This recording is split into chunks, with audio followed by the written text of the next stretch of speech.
Why? You paid for it. We give endless subsidies all over the world and here at home. But when it comes to you, the person who's worked hard and played by the rules, who's taken responsibility, who's paid into a program,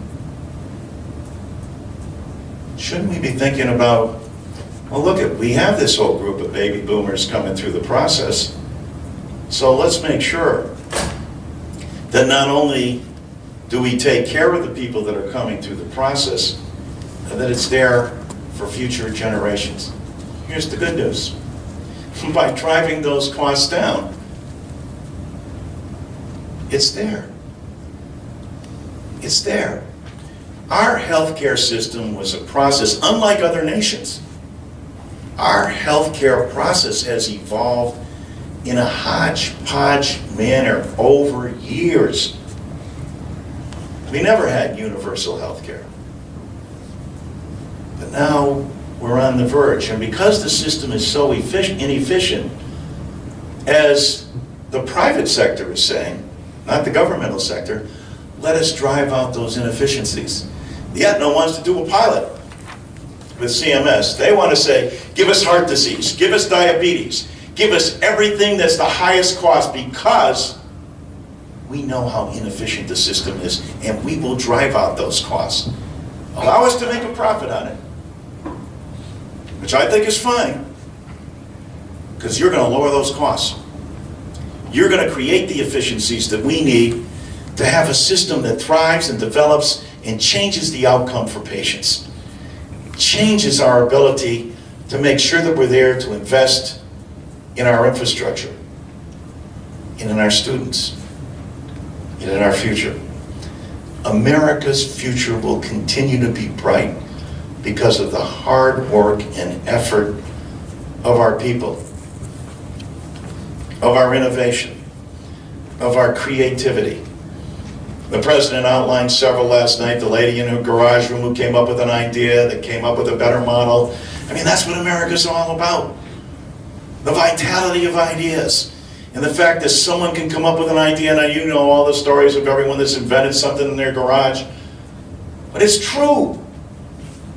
That's what makes our country different. So, let me sum up by saying this. Shouldn't we take the very best of everything from public health that we've derived, including the nurse at the school, to washing your hands, to the great hospital system that we have, to our systems of Medicare and Medicaid, and take everything that's best about the private sector, all the technology that has come here, all the entrepreneurial initiatives, and all the incentive that you can bring to bear to have a more successful country and companies, and combine that with science, technology, and information and innovation that we lead the world on, to both drive the cost down and have the patient outcome be optimal for the individual. Isn't that what we signed up for under We the People, in order to create a more perfect union? Well, there's a problem in democracy. We are facing it down in Washington, D.C. I maintain that the way to solve it is to sit down together and take the best of all worlds. I challenge my colleague and friend Paul Ryan all the time. Come on, Paul.